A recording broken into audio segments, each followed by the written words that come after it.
Hello everybody, welcome back to the channel. Thank you so much for dropping by today. It is Wednesday the 7th of July. I've just finished work, so I'm going for a little walkabout, maybe do a bit of videoing. Well, I am doing a bit of videoing, there's no maybe about it. I'm just on the ramp that runs from Waterloo Road to the car park. You can see on that side is Aldi's. That is Waterloo Road where I've just turned off, and on this side we can see the car park and Blackpool South train station. I'm expecting the streets to be really quiet in half an hour or so, because word on the street is there's a football match on tonight. Yeah, I know it's a big game. I'm really not interested in football. I know it's a big important thing to many people, and that's cool, and I hope you're really enjoying watching the matches if you are a football fan. For me, I'm kind of indifferent.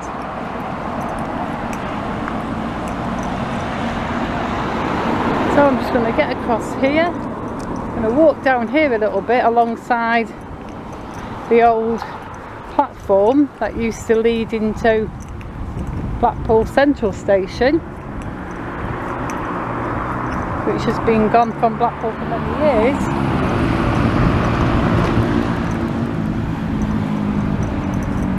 But let's just take a look at the old platform and walk down here.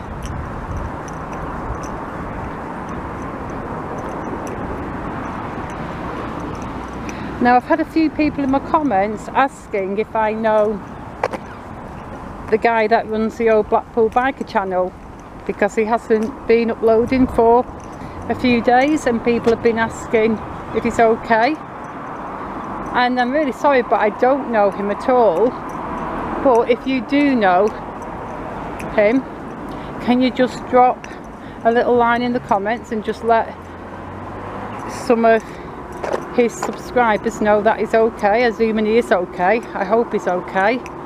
I do know that as YouTubers though, sometimes we just tend to take a break. It becomes a lot.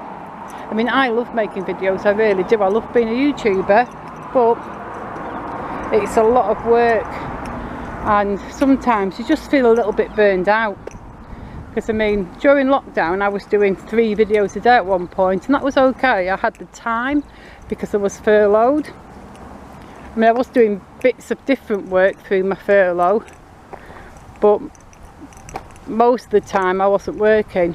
I mean, I worked in the food bank, I worked at the little brew cafe in Anchor's Home, and I did a few little bits and bobs, but for the most part I was just playing, not working. I was furloughed, so I had plenty of time then to do the 3 videos a day. But now I'm back at work doing 6 days a week, it's a little harder to keep up that schedule, and I dropped it down to 2 and then 1, and I still get a bit tired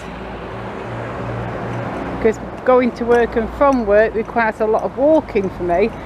So I understand, like other YouTubers, if they're going through the same thing as I am, starting work again and doing all the extra hours, and it does get rather tiring. So old Blackpool Biker, you won't be watching this of course, because 99.9% of the time we do not get the time to watch each other's videos, because there's so many Blackpool vloggers now and new ones are springing up all the time. Whilst we all kind of support each other in spirit and wish each other the best, we don't get the time to really watch each other's videos. So if you do know him, just drop a comment actually in one of his videos and just let his subscribers know that he's okay. And I don't mean to be nosy or anything, honestly, but people have just asked me because they were concerned.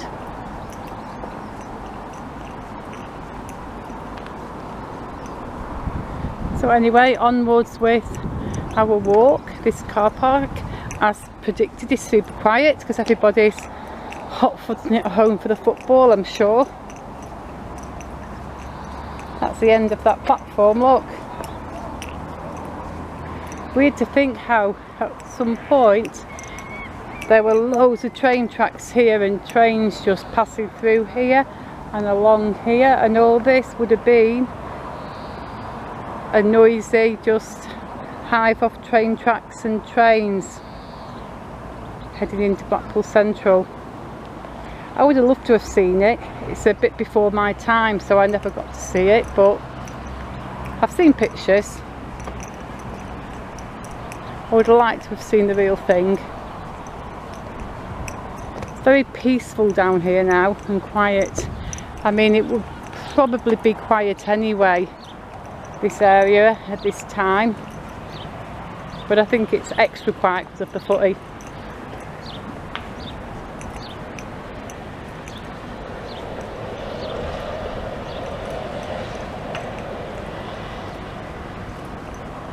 Looks like the giant hogweed's back.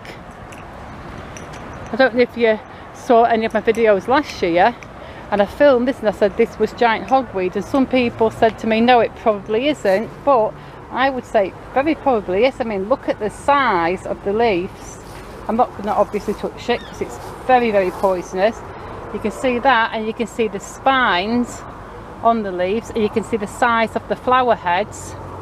I mean, they have been hacked down. Yeah, that is definitely giant hogweed. I mean, look at the size of that leaf. And here we go, let's get in closer here without touching. Look at that stem, how purple it is, and look at the spikes on it.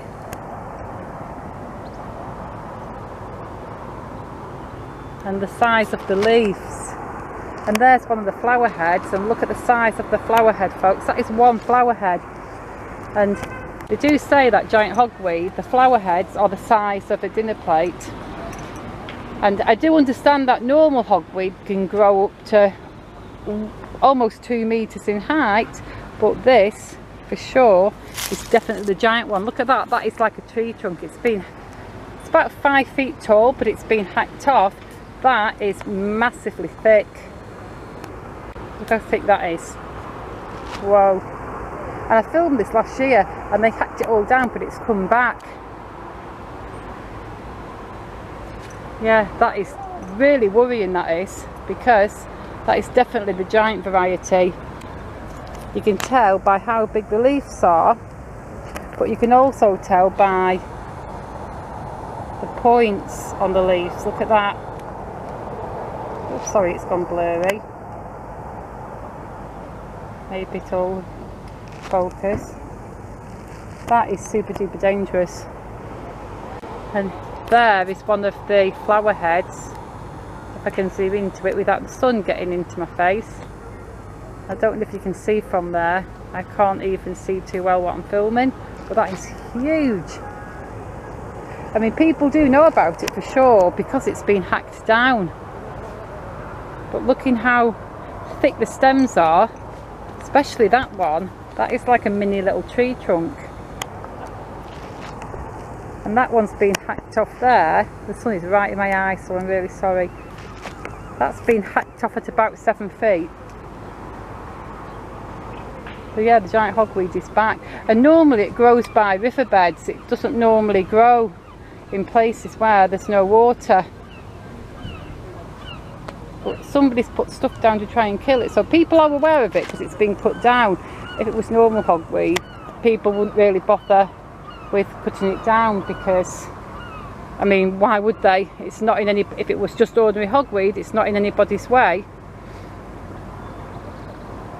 But yeah, but if you do come here and see this, do not touch it. It is very, very, very dangerous to touch.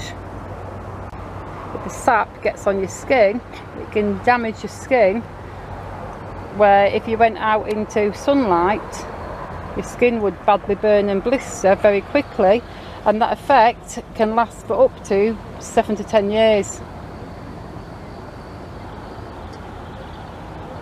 Yeah, wow. It really has come back this year because it wasn't even that dense last year. There was bits of it because I filmed it last year.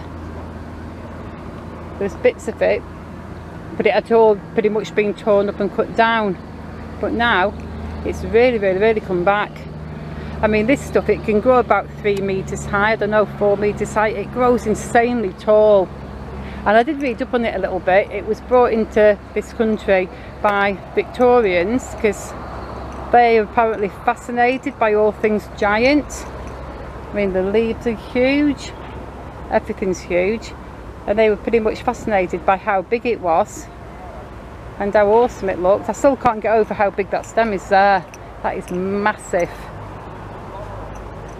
So yeah, that's why we have it in this country, because it's not actually native to this country. Well, I guess it counts as it is now, but initially it wasn't. It was brought over by Victorians. But anyway, I'm going to finish this little video here, and I'm going to say thank you so much for watching. Please hit the like button if you enjoyed the video. Maybe even drop a comment, or maybe subscribe as well. I am trying to get to 10,000 subscribers by Christmas. So goodbye. I will see you all very soon in the next video. Bye.